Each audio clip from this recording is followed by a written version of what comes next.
এখন আলোচনা কে হচ্ছেন দেশের পরবর্তী রাষ্ট্রপতি। একটি সূত্র বলছে দেশের প্রথম নারী রাষ্ট্রপতি হিসেবে জুবাইদা রহমানকে বেছে নিতে পারে বিএনপি।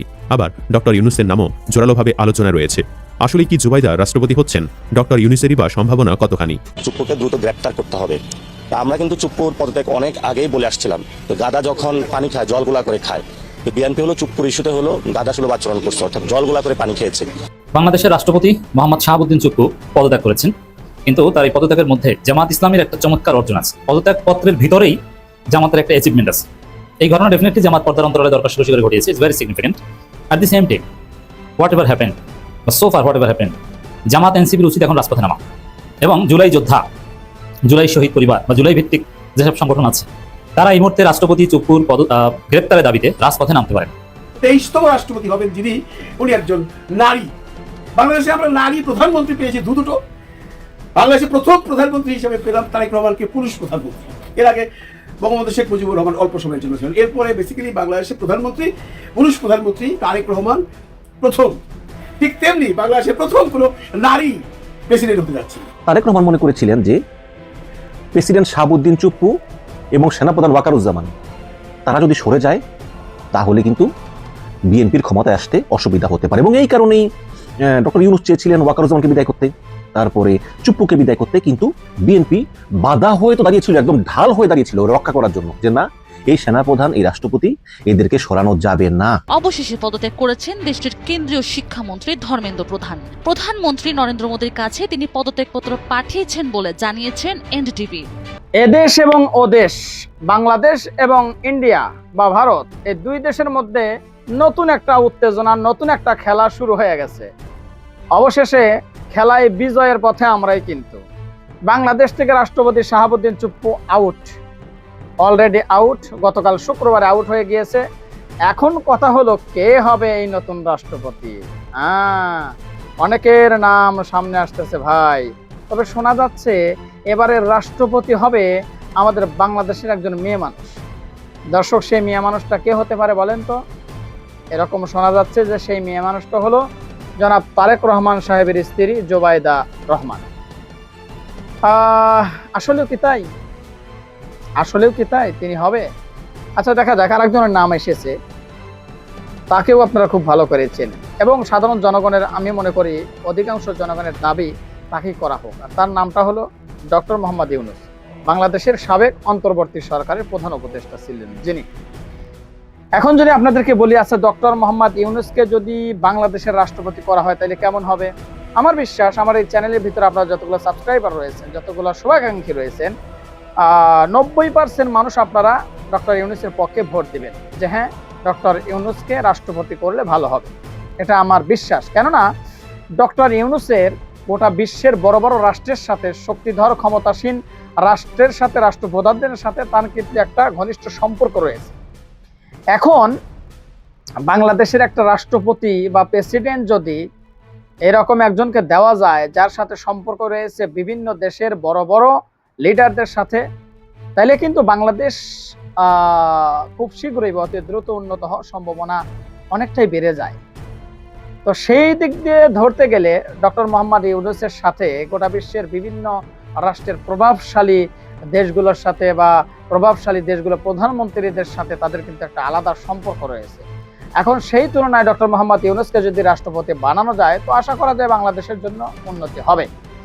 দ্বিতীয়ত, ডক্টর জুবাইদা রহমান অর্থাৎ জনাব তারেক রহমানের বিবি বা স্ত্রী, তাকে নিয়ে কথা হচ্ছে যে এই প্রথম হয়তো একটা নারী কি বলে আপনার কি রাষ্ট্রপতি হতে চলেছে। হ্যাঁ, নারী রাষ্ট্রপতি। তো দেখা যাক। আরেকজনের নাম এসেছে, বিএনপি নেতা মির্জা ফখরুল ইসলাম আলমগীর, তার নামও কিন্তু এসেছে।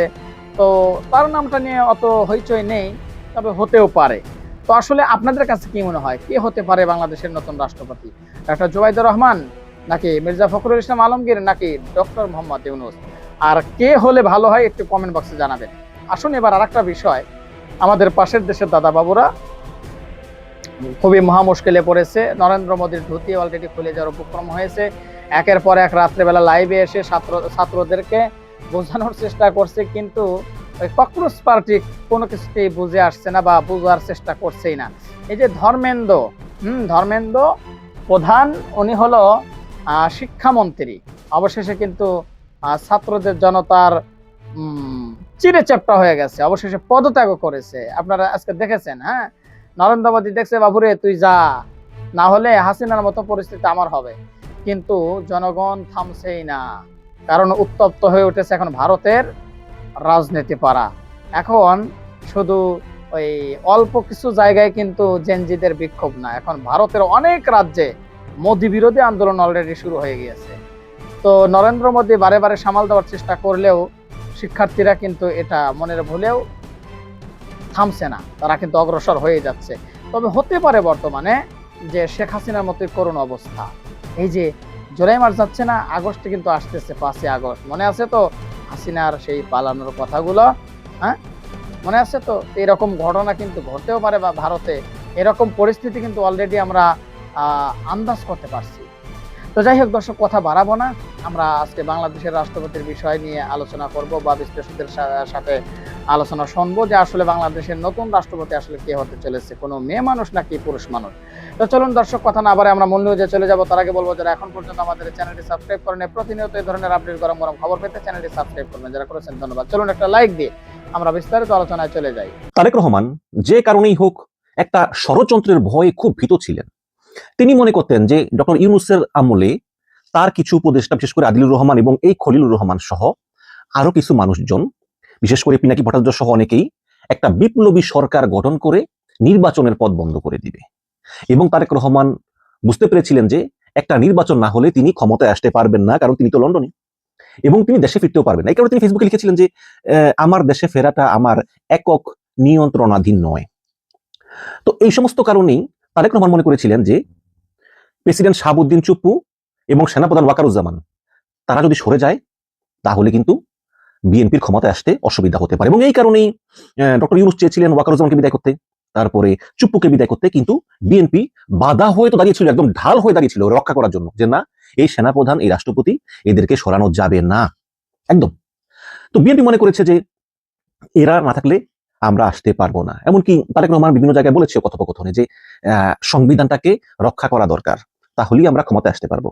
এখন হাসিনার সঙ্গে চুপ্পুর যোগাযোগ, এটা তো নতুন না। হাসিনার সঙ্গে চুপ্পুর যোগাযোগ এটা সবসময় ছিল, সরাসরি কথা হতো না, কিন্তু বিভিন্ন মাধ্যমে ঘুরিয়ে পেঁচিয়ে কথা হতো, বিশেষভাবে মেসেজ আদান প্রদান, বার্তা আদান প্রদান এগুলো হতো।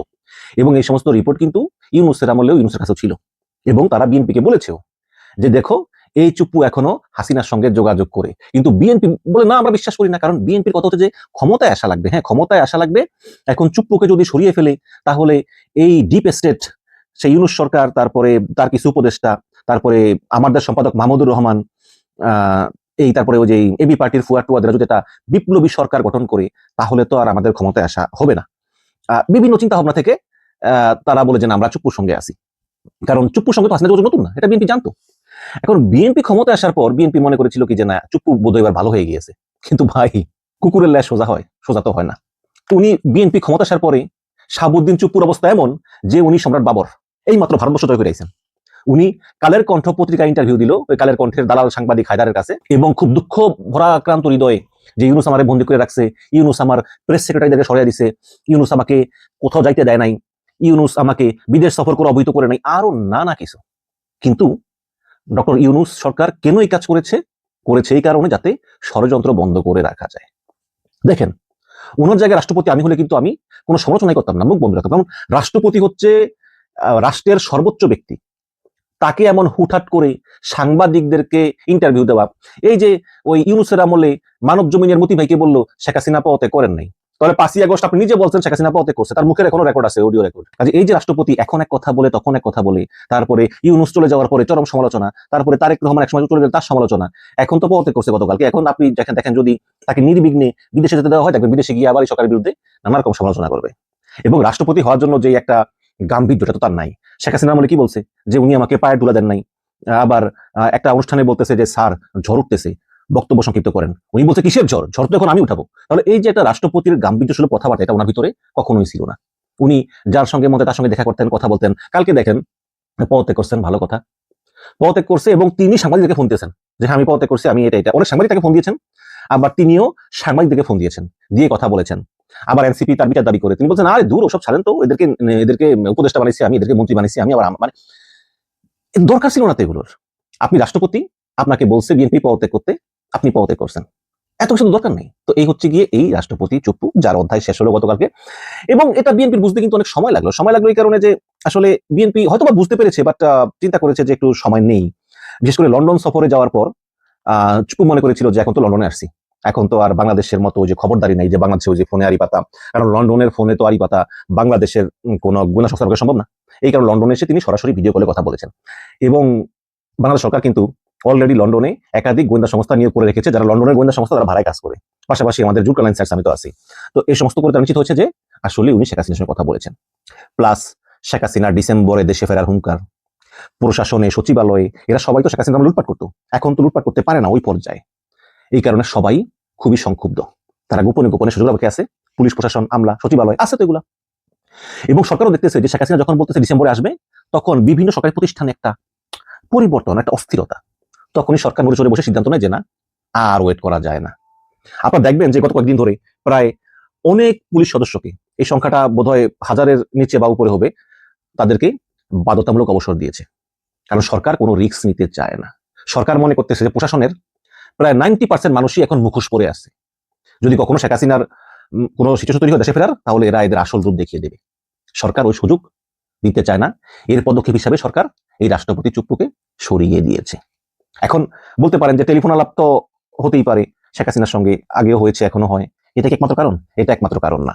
সরকার এই চুপ্পুর টেলিফোন আলাপ, তারপরে শেখ হাসিনার দেশে ফেরার ঘোষণা এবং বিভিন্ন সরকারি প্রতিষ্ঠানের গোপন নড়াচড়া, পুলিশের ভিতর ষড়যন্ত্র, এই সব মিলে একটা যোগসূত্র খুঁজে পেয়ে সরকার মনে করতেছে যে আমাদের পক্ষে আর কোনো ঝুঁকি নেওয়া উচিত হবে না। এই কারণেই রাষ্ট্রপতি চুপ্পুকে সরিয়ে দিয়েছে। এখন রাষ্ট্রপতি চুপ্পু অবশ্যই অনেক অপরাধ করেছেন তিনি, বিশেষ করে মানি লন্ডারিং এর যে মামলা, তারপরে তিনি জজ ছিলেন, দুদকে ছিলেন, ইসলামী ব্যাংকের জেএলসি গ্রুপ, সম্ভবত জেএলসি গ্রুপের পক্ষ থেকে ইসলামী ব্যাংকের পরিচালক হয়েছিলেন। জেএলসি গ্রুপ নাম সর্বস্ব কোম্পানি, এসালম এটাকে ওই যে মানে এইটা ইউজ করে ইসলামী ব্যাংকের শেয়ার কিনেছে। সেখানে পরিচালনা বোর্ডে বসছিলেন চুপ্পু। চুপ্পুকে জিজ্ঞেস করা হয়েছিল আপনি পরিচালক কোন কোম্পানির পক্ষ থেকে? তিনি জানেন না, তিনি বলেন আমি জানি না, অথচ কাগজপত্রে লেখা আছে এই জেএলসি কোম্পানির পক্ষ থেকে, বাট তিনি জানেন না। এই সমস্ত আর কি। এই ইসলামী ব্যাংকের পরিচালক থাকা অবস্থায় তিনি রাষ্ট্রপতি হন, এসালামের সুপারিশে শেখ হাসিনাকে রাষ্ট্রপতি বানান। অত্যন্ত অযোগ্য একজন ব্যক্তি, তিনি চলে গিয়েছেন। যদিও তিনি একমাত্র রাষ্ট্রপতি যিনি স্বল্প সময় ব্যবধানে 3 জন সরকার প্রধানকে শপথ পড়িয়েছেন, এদিকে তো ভাগ্যবান বলাই বাহুল্য, বাট অযোগ্য। এখন নতুন রাষ্ট্রপতি বিএনপি নির্বাচন করবে, আমার মতে মির্জা ফখরুল ইসলাম দিলে ভালো হয়। বাংলাদেশের রাষ্ট্রপতি মোহাম্মদ শাহাবুদ্দিন চুপ্পু পদত্যাগ করেছেন, কিন্তু তার এই পদত্যাগের মধ্যে জামাত ইসলামের একটা চমৎকার অর্জন আছে। পদত্যাগ পত্রের ভিতরেই জামাতের একটা অ্যাচিভমেন্ট আছে। এই ঘটনা ডেফিনেটলি জামাত পর্দার অন্তরালে দরকার করে ঘটিয়েছে। It's very significant. At the same time whatever happen বা so far whatever happen, Jamaat এনসিপির উচিত এখন রাজপথে নামা এবং জুলাই যোদ্ধা, জুলাই শহীদ পরিবার বা জুলাই ভিত্তিক যেসব সংগঠন আছে, তারা এই মুহূর্তে রাষ্ট্রপতি চুপ্পুর গ্রেপ্তারের দাবিতে রাজপথে নামতে পারেন, তিনি যাতে সেফ এক্সিট কোনোভাবে না পান। তো দর্শক, এটা খুব জরুরি। তার পদত্যাগের পর তাকে গ্রেপ্তারের দাবিতে রাজপথে 2-4টা মিছিল জরুরি। জামাত সরাসরি না নামতে পারলেও যারা রাজপথে নামবে তাদেরকে লোক সাপ্লাই দেন, হাসনাত আব্দুল্লাহরা কিছু একটা উদ্যোগ নিতে পারে। কারণ ইটস পার্ট অফ জুলাই। চুপ্পুকে গ্রেপ্তারের দাবিতে আন্দোলন করাটা এখন পার্ট অফ জুলাই। শাহাবুদ্দিন চুপ্পুর পদত্যাগ পত্রটা সাথে সাথে আমাদের কাছে এসেছে, একদম তার সিগনেচার সহ।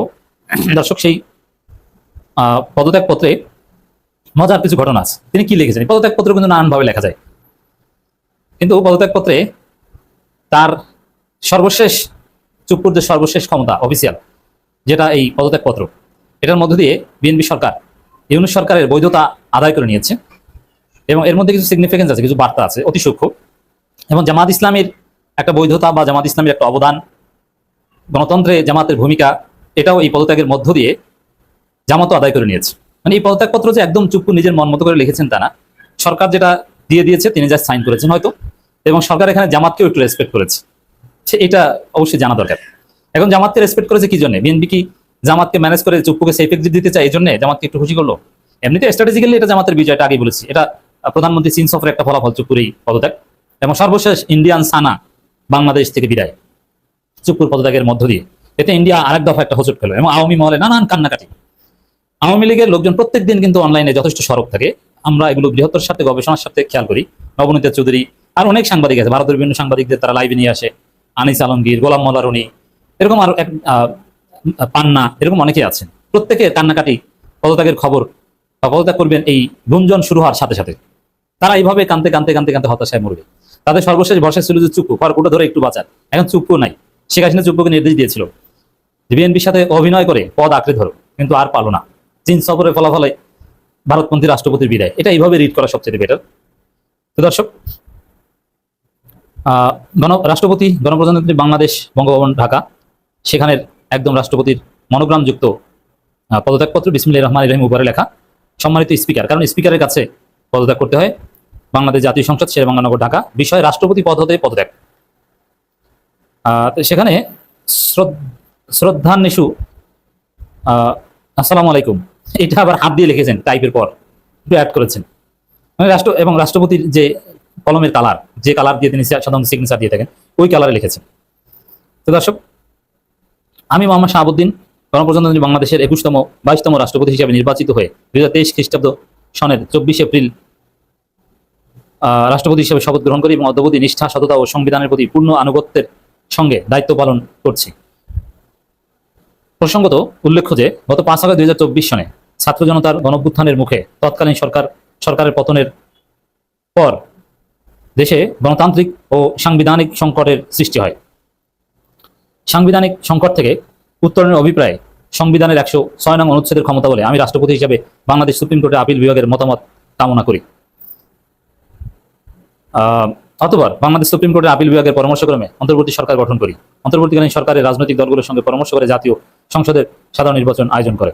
এর মানে অন্তর্বর্তীকালীন সরকারকে একটা পূর্ণ বৈধতা দিয়েছেন আপিল বিভাগের রেফারেন্স অনুযায়ী আর্টিকেল 106। এটাও রাষ্ট্রপতির উপর চাপিয়ে দিয়েছেন শেষ পর্যন্ত, কারণ আর্টিকেল 106 অনুযায়ী আপিল বিভাগের রেফারেন্স কোথায় তার কোনো দলিল নেই, কোনো প্রমাণ নাই। কিন্তু বিএনপি সরকার চুপ্পুর মুখ থেকে সেটা আদায় করে নিয়েছে। চুপ্পু বলছেন, যার সময় বলছেন ওইটি প্রমাণ। কারণ ওই সময় বিচারকরা পালাতক ছিলেন, আপিল বিভাগের পূর্ণ বেঞ্চের রেফারেন্সের কোনো দলিল কাগজপত্র দেখাতে পারবে বলে আমার মনে হয় না। আর হাসিনা পদত্যাগ করেছেন এই কথাটা কিন্তু উল্লেখ নেই, এটা আরো সিগনিফিকেন্ট। হাসিনার পালিয়েছে পদত্যাগপত্র, এটা নিয়ে যেহেতু বেশি আলোচনা হয়েছে, এটা তিনি যেহেতু আগেই বলেছেন যে পদত্যাগপত্র আমার কাছে নাই, যার ফলে এখানে পদত্যাগ শব্দটা উল্লেখ না করে বা প্রধানমন্ত্রী পদত্যাগ করেছেন তার ফলে আমি আপিল বিভাগের রেফারেন্স দিয়েছি, এরকম কিছু না। যে গণঅভ্যুত্থানের ফলে সৃষ্ট পরিস্থিতি, এই শব্দটা গণঅভ্যুত্থান শব্দটা লিখেছেন। এর মধ্য দিয়ে ইউনূস সরকার গণঅভ্যুত্থান এবং তৎকালীন ইউনূস সরকারের বৈধতা এটা চুপ্পুর যাওয়ার সময় তার মুখ থেকে আদায় করে নিয়েছেন। এখন তিনি হয়তো এগুলোর বিনিময়ে সেফ এক্সিট বা এই অফিসিয়াল প্রমাণের বাইরে কথাবার্তা বললে অফিসিয়াল কোনো লেজিটিমেসি থাকবে না, সেগুলো অপপ্রচার পালিয়ে যেয়ে যদি বলতে পারেন দ্যাটস ডিফারেন্ট। কিন্তু তিনি বলবেন যদি পালাতে পারেন সেফ এক্সিট পান, তাহলে অনেক বিস্ফোরক মন্তব্য নিরাপদ জীবনে যে করবেন, তিনি চুপ থাকবেন না ডেফিনেটলি, এবং ঘুরে ফিরে এই চুপ্পু হাসিনার সাথে দেখা করতে পারে। তারপরে দেখবেন খেলা কি হয়। যদি সেফ এক্সিট পায়, এই জন্য সেফ এক্সিট দেওয়া উচিত না, জেলেই রাখা দরকার। তার বিরুদ্ধে অভিযোগ আছে, এই জন্য বিচার করা দরকার। এবং নির্বাচনের পর অতবার বাংলাদেশ নির্বাচনের ফলাফলের ভিত্তিতে বর্তমান সরকার গঠিত হয়ে সরকার পরিচালনা করছে। ভালো, সরকারের তো প্রশংসা করবি। বর্তমান সরকারি দল ও বিরোধী দল গণতান্ত্রিক চর্চার মধ্য দিয়ে জাতীয় সংসদে নিজ নিজ দায়িত্ব পালন করছে। আমার সুদৃঢ় ইতিবাচক ভূমিকার কারণে দেশে কোনো সাংবিধানিক বিপর্যয় ঘটেনি। ঠিক আছে, এখন সরকারি দল বিরোধী দল গণতান্ত্রিক চর্চা করছে, এটা পদত্যাগপত্রে লেখার কোনো দরকারই ছিল না। এটা হচ্ছে জামাতের অর্জন আদায়, যে তুমি যাও আমাদেরকে একটু কিছু দিয়ে যাও, বা বিএনপি জামাতকে এটা দিয়েছে, এই যে দেখো তোমাদের কথা বলেছে গণতান্ত্রিক চর্চা করছে। অথচ পদত্যাগে বিরোধী দল কি করছে? সরকারি দল বিরোধী দল মেনে গণতান্ত্রিক চর্চা করছে, দায়িত্ববান করছে। এই অ্যাপ্রিসিয়েশন কোনো প্রয়োজন ছিল না, এটা বিএনপি জামাতকে দিয়েছে। এবং রাষ্ট্রপতির ভাষণে সংসদে সেখানেও কিন্তু জামাতের প্রশংসা করা হয়েছে। তো এটা একটা খেলা। আমি গুরুতর অসুস্থ, হৃদরোগ, উচ্চ রক্ত, এর মধ্যে তার নাকি ব্রেস্ট ক্যান্সার হয়েছে, এটা ছড়িয়ে পড়েছিল, এইডস হয়েছে, এগুলো গুজব। আর এইসব অসুস্থ এগুলো কিছু না, এটা একটা বাহানা। বাংলাদেশ এই প্রথমবারের মতো নারী রাষ্ট্রপতি পাচ্ছেন। আপনারা জানেন আমাদের বিগত রাষ্ট্রপতি জনাব শাহাবুদ্দিন, উনি বিগত হয়ে গেছেন, মানে সাবেক হয়ে গেছেন 22তম রাষ্ট্রপতি হিসেবে। এখন 23তম রাষ্ট্রপতি হবেন যিনি, উনি একজন নারী। বাংলাদেশে আমরা নারী প্রধানমন্ত্রী পেয়েছি দুটো। বাংলাদেশের প্রথম প্রধানমন্ত্রী হিসেবে পেলাম তারেক রহমানকে পুরুষ প্রধানমন্ত্রী। এর আগে বঙ্গবন্ধু শেখ মুজিবুর রহমান অল্প সময়ের জন্য ছিলেন। এরপরে বেসিক্যালি বাংলাদেশের প্রধানমন্ত্রী, পুরুষ প্রধানমন্ত্রী তারেক রহমান প্রথম। ঠিক তেমনি বাংলাদেশের প্রথম কোনো নারী প্রেসিডেন্ট হতে যাচ্ছেন। কে সেই নারী, সে ব্যাপারে আলাপ করবো। এর আগে একটু আজকে যে ঘটনাগুলো ঘটলো এগুলো নিয়ে একটু আলোচনা করতে চাই। দেখুন, সাবেক রাষ্ট্রপতি জনাব শাহাবুদ্দিন চুপ্পুর এই ইস্তফা নিয়ে বা তাকে চলে যাওয়া নিয়ে বেশ বিস্তর আলোচনা হচ্ছে বিভিন্ন জায়গায়। এক একজন এক এক রকম মুখরোচক আলোচনা করছেন। কেউ কেউ বলছেন, আচ্ছা ভাই, এমন কি ঘটলো যে আমাদের মাননীয় স্পিকারকে ব্যাংকক থেকে তার সফর সংক্ষিপ্ত করে বাংলাদেশে আনিয়ে নেওয়া হলো শুক্রবারেই, এবং শুক্রবারেই ওনার পদত্যাগ গ্রহণ করানো হলো। এটা রোববারে করলে হতো, রোববারে তো নর্মাল ছিল আমাদের মাননীয় স্পিকারের স্বদেশ প্রত্যাবর্তন, উনি রোববারে আসবেন, রোববারে করতে পারতো, সোমবারে করতে পারতো, না সরকার তাড়াহুড়া করে শুক্রবারে করেছে। যদিও সরকার বলছে, আর সরকারের যারা আছেন তারা বলছেন এটা নেহায়েতি রাষ্ট্রপতি শাহাবুদ্দিন সাহেবের ইচ্ছায় তার শারীরিক অসুস্থতার জন্য এটা করা হয়েছে। মানুষ সেটা বিশ্বাস করছে না। মানুষ অনেক গল্প শুনেছে, আমরা অনেক গল্প করেছি, অনেক গল্প শুনেছি, অনেক রকম কন্টেন্ট দেখেছি। সবার মধ্যে একটি প্রশ্ন, রাষ্ট্রপতি এমন কি করলো যে হঠাৎ করে তাকে তাড়াহুড়ো করে একদিনের নোটিসেই তার রাষ্ট্রপতি পদটা ছিনিয়ে নেওয়া হলো? যদি পরে হলো হতো। এমনকি ফোনারা আপনি করেছেন সাবেক প্রধানমন্ত্রী শেখ হাসিনার সাথে। আমরা কেউ সেই সমস্ত কথোপকথন শুনিনি, আমাদের কারোর কাছে নেই। সরকার এই ব্যাপারে কোনো কিছু বলছেন না, এবং সরকার কোনোভাবেই স্বীকার করছেন না যে এই কারণেই তাকে পদত্যাগ করানো হয়েছে। সরকার বারবারই বলছেন ওনার শারীরিক অসুস্থতা। অথচ দেখুন, আমরা কিন্তু তাকে তার বিগত কিছুদিনের কর্মকাণ্ড দেখে বুঝতেই পারিনি যে উনি খুব অসুস্থ দেখাচ্ছিল। উনি কদিন আগে একটা ইন্টারভিউ দিয়েছেন, আজকেও যদি কথা বলছেন তাহলে তার অসুস্থতার কোনো ছাপ নেই। এখন একটি মহল বলছে যেহেতু শেখ হাসিনা আসবে, তাই শেখ হাসিনা আসবার পর শাহাবুদ্দিন যদি রাষ্ট্রপতি থাকে তাহলে শাহাবুদ্দিন যে কোনো সময় জরুরি অবস্থা ঘোষণা করতে পারে, সংসদ ভেঙে দিতে পারে, তারেক রহমানের ক্ষমতা চলে যেতে পারে। সেখানে আমার প্রশ্ন হলো, বা আপনাদের অনেকেরই মনে প্রশ্ন, শেখ হাসিনা তো শনিবার দিন আসছে না বা রোববার দিন আসছে না। শেখ হাসিনা যদি তার দেয়া ওয়াদা মাফিক আসতে চায় তাহলে উনি আসবেন ডিসেম্বরে। তাহলে ডিসেম্বরে যখন উনি আসবেন তার আগে করতে পারতো। কারণ আমরা এই বিগত সময়টাতে 4-5 মাস এই সরকার গঠন করবার পর মহামান্য রাষ্ট্রপতির সাথে, মানে সাবেক রাষ্ট্রপতি শাহাবুদ্দিন চুপ্পুর সাথে বিএনপির কোনো ঝামেলা হয়েছে বা বিএনপির কোনো কথা চুপ্পু সাহেব শুনেননি, এমনটি কিন্তু আমরা দেখিনি। সম্পর্ক ভালোই ছিল। তাহলে এমন কি ঘটলো?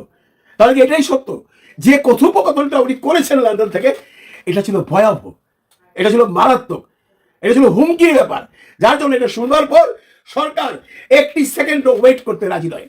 তাড়াহুড়া করে মাননীয় স্পিকারকে ডাকিয়ে এনেছেন এবং আজকে তাকে অপসারণ করেছেন। এখন কথা হচ্ছে আমাদের পরবর্তী প্রেসিডেন্ট কে হবেন? লম্বা লাইন আছে, লম্বা নামের লাইন আছে সেখানটায়। নাম্বার 1 ফখরুল ইসলাম আলমগীর সাহেব, যদি উনি নাকি কোথায় আজকে বলে দিয়েছেন উনি ইন্টারেস্টেড নন, আমি দেখিনি, শুনেছি। Number 2 doctor Khandakar Musharraf Hossain. Number 3 doctor Moeen Khan. Number 4 কালকে আবার শুনেছি মির্জা আব্বাসের নাম। এন্ড ফাইনালি নাম্বার 5 ডক্টর ইউনূসের নামও কেউ বলছেন। আমি বলেছি ডক্টর ইউনূস এইভাবে রাষ্ট্রপতি হতে চাইবে না, যাক তার নামও আছে। কিন্তু সবাইকে ছাপিয়ে দিয়ে যিনি হচ্ছেন রাষ্ট্রপতি উনি হলেন আইরিন খান। ওনার নাম, পুরো নাম আইরিন জুবাইদা খান। জুবাইদা নামটা শুনবার পর একটু খটকা লেগেছে? হ্যাঁ লেগেছে। জি, আপনি ঠিকই ধরেছেন। উনি আমাদের বর্তমান ফার্স্ট লেডি, মানে প্রধানমন্ত্রী যে ওয়াইফ জুবাইদুর রহমান, ডক্টর জুবাইদুর রহমানের আপন চাস্তো বোন। এখন আপনার মনে প্রশ্ন আসতে পারে, ও তারেক রহমান সাহেব তাহলে কি নিজের আত্মীয় স্বজনদের সরকারের মধ্যে ঢুকাচ্ছে? তার ওয়াইফের বড় বোন, চাস্তো বোন, মানে জেঠাই, এই জন্য তাকে প্রেসিডেন্ট বানাচ্ছে? No no no. যদি আইরিন খান এখানে প্রেসিডেন্ট হয়ে আসেন তাহলে উনি আসবেন ওনার নিজের যোগ্যতায়। আইরিন খান সম্পর্কে আপনারা যদি উইকিপিডিয়া, আপনারা যদি গুগল, আপনারা যদি জেমিনাইকে প্রশ্ন করেন পেয়ে যাবেন হু ইজ আইরিন জুবাইদা খান। উনি জুবাইদার নামটা ব্যবহার করেন না, আইরিন খান হিসেবে পরিচিত। উনি বর্তমানে বাংলাদেশের জাতিসংঘের রাষ্ট্রদূত। আপনারা জানেন একজন জাতিসংঘের রাষ্ট্রদূত থাকে, ওনার একটা আলাদা পোর্টফোলিও আছে। এবং এই আইরিন খান যে এইবার প্রথম জাতিসংঘের বাংলাদেশের জাতিসংঘের রাষ্ট্রদূত হলেন তাই নয়, ওনার একটা বর্ণাঢ্য জীবন আছে। বর্ণাঢ্য, লম্বা বলা চলে, লম্বা। ক্যামব্রিজ ইউনিভার্সিটিতে পড়া, উনি চাকরি করেছেন অ্যামনেস্টি ইন্টারন্যাশনালে। এবং অ্যামনেস্টি ইন্টারন্যাশনাল সম্পর্কে আপনারা জানেন একটা আন্তর্জাতিক সংস্থা যেটা বিশ্বের সব জায়গায় আছে। সেই অ্যামনেস্টি ইন্টারন্যাশনালের উনি সেক্রেটারি জেনারেল ছিলেন। কেন ইমাজিন, অ্যামনেস্টি ইন্টারন্যাশনালের সেক্রেটারি জেনারেল। অ্যামনেস্টি ইন্টারন্যাশনাল সম্পর্কে যারা জানেন না তারা একটু গুগল বা যেভাবে সার্চ করে দেখে নিতে পারেন। It's a very big organization, it's a very wide organization, এবং হোল ওয়ার্ল্ড অ্যামনেস্টি ইন্টারন্যাশনাল সম্পর্কে জানে। এর পরবর্তীতে উনি জাতিসংঘে চাকরি করেছেন, মানে লম্বা লিস্ট। উনি এমন ক্ষমতা রাখেন, আইরিন খান, আইরিন জুবেদা খান এমন ক্ষমতা রাখেন যে উনি যদি চায় উনি ডোনাল্ড ট্রাম্পের সাথে টেলিফোনে ডাইরেক্ট কথা বলতে পারে। অন্য কারোর কথা বাদ দিলাম, আমি সার্জিও গুল বলেন, পল কাপুর বলেন, বা যেই বলেন, পৃথিবীর এমন কোনো রাষ্ট্রপ্রধান নেই যারা আইরিন খানের নাম জানে না। আইরিন খান আন্তর্জাতিকভাবে এত পপুলার যে এটা আমি বলে বোঝাতে পারবো না। আমরা যারা বাংলাদেশে আছি তারা হয়তো চিনতাম না, আমি নিজেও খবরটা চিনতাম না। আমি একবার নাম শুনেছিলাম যে বাংলাদেশের একজন নারী প্রথমবার অ্যামনেস্টি ইন্টারন্যাশনালের সেক্রেটারি জেনারেল হয়েছেন। কিন্তু এই যে সেই আইরিন খান আমাদের জুবাইদুর রহমানের বোন বা জিয়াউর রহমান সাহেবের আত্মীয়, আমরা কিন্তু জানতাম না। আমরা আইরিন খানকে জানি একজন মানবাধিকার কর্মী হিসেবে যিনি আন্তর্জাতিকভাবে সারা বিশ্বে পরিচিত। সেই আইরিন খান বাংলাদেশের সম্ভাব্য পরবর্তী প্রেসিডেন্ট। সম্ভাব্য বললাম এই জন্য, যে পর্যন্ত না হবে সে পর্যন্ত বলা যায় না। তো তবে এই নামটা জোরে সরে এসছে, এই নামটা বিভিন্ন জায়গা থেকে আসছে, যদিও অনেকের নামই আসছে, কিন্তু আইরিন খানের নামটা অনেকেই বলছেন না, অনেকেই বলছেন আইরিন খান সম্বন্ধে যে তথ্যগুলো আমরা বিভিন্ন বিভিন্ন সংবাদ মাধ্যমে পেয়েছি, বিদেশি সংবাদ মাধ্যম, এবং এখানে দুয়ে দুয়ে চার মিলানোই যায়, কারণ রাষ্ট্রপতির পদটা একটি বিশ্বাসী পদ। আপনারা জানেন বদরুদ্দোজা চৌধুরীকে যখন রাষ্ট্রপতি করা হয়েছিল, যে কোনো কারণেই বদরুদ্দোজা চৌধুরী স্যারের সাথে বিএনপির একটা দূরত্ব হয়েছিল, ওনাকে ইমপিচমেন্ট করতে হয়েছে।